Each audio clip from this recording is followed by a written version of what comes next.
Friends, ఇప్పుడే అందిన వార్త. మోదీ సంచలన నిర్ణయం అనమాట. తెలంగాణ నుంచి ఇద్దరు కొత్త మంత్రుల పేర్లు ఖరారు అంటూ లేటెస్ట్ అప్డేట్ రావడం జరిగిందండి. సో ఆ వివరాలు ఏంటనేది కూడా వీడియోలో తెలుసుకుందాం. వీడియో చివరి చూడండి, అర్థమవుతుంది. సో మరోసారి ఛానల్ వస్తే తప్పకుండా సబ్స్క్రైబ్ చేసుకోండి. చూస్తున్నారు లైక్ చేయడం మర్చిపోతున్నా. సో లైక్ చేయండి, వీళ్ళకైతే వెళ్ళిపోయారు.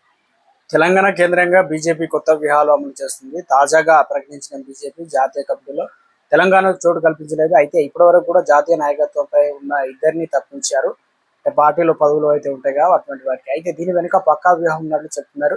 ఇదే సమయంలో త్వరలో జరిగే మోదీ కేబినెట్ ప్రక్షాళనలో తెలంగాణ నుంచి ఇద్దరికి అవకాశం దక్కనున్నట్లు తెలుస్తుంది. దీంతో కేబినెట్ లో ఇన్అవుట్ పై చర్చ. ఎవరు ఉండబోతున్నారు, ఎవరు మరి కొత్త వారికి ఇవ్వబోతున్నారు అనే దానిపైన సంచలనంగా మారబోతుంది. బీజేపీ జాతీయ అధ్యక్షుడు నితిన్ నవీన్ కొత్త టీంలో కీలక మార్పులు జరిగాయి. ఏపీ నుంచి ఒక విధంగా ప్రాధాన్యత పెరిగింది, తెలంగాణకు అసలు ప్రాధాన్యత దక్కలేదు. బీజేపీకి జాతీయ నాయకత్వం తెలంగాణ రాష్ట్ర పార్టీకి జలకిచ్చిందనే వార్త అయితే చర్చ మొదలైంది.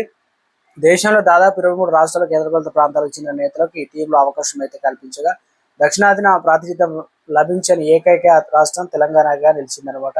ఎందుకంటే డి కరుణాస్ స్థానంలో పార్టీ జాతీయ ఉపాధ్యక్షురాలుగా దగ్గుబాటి పురంధేశ్వరిని నియమించారు. అలాగే ఓబీసీ మోర్చా జాతీయ ఉపాధ్యక్షుడిగా ఉన్నటువంటి కె లక్ష్మణ్ స్థానంలో ఉత్తరప్రదేశ్ చెందిన రాజ్యసభ సభ్యుడు అమర్ పాల్ ను మౌర్యను నియమించారు. తెలంగాణను గేట్వే ఆఫ్ సౌత్ గా భావిస్తున్న బీజేపీ కేంద్ర నాయకత్వం రాష్ట్రంలో ఎవరికి చోటు కల్పించకపోవడంపై రాష్ట్ర పార్టీ నేతలకు అంతు చిక్కడం లేదు. సో బీజేపీ నాయకత్వ ఆలోచనలపైన ఉన్న ముఖ్య నేతలు తర్జన భర్జన పడుతున్నారు. త్వరలో మోదీ కేబినెట్ ప్రక్షాళనలో అయితే ఉండిపోతుంది.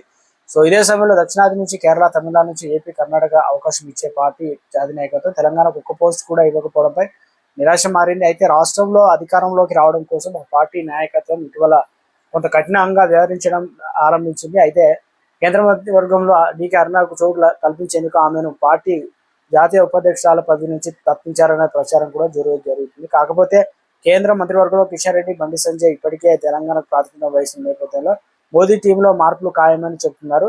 సో మంత్రివర్గంలో ఈటల రాజేందర్, లక్ష్మణ, ఆదిలాబాద్ ఎంపీ గోడ నగేష్ పేర్లు రేసులు అయితే ఉన్నాయి. అయితే వచ్చే వారంలో వీరిలో ఎవరికి ఛాన్స్ దక్కుతుందనేది స్పష్టంగా అయితే రానుందన్నమాట. సంచలన నిర్ణయం.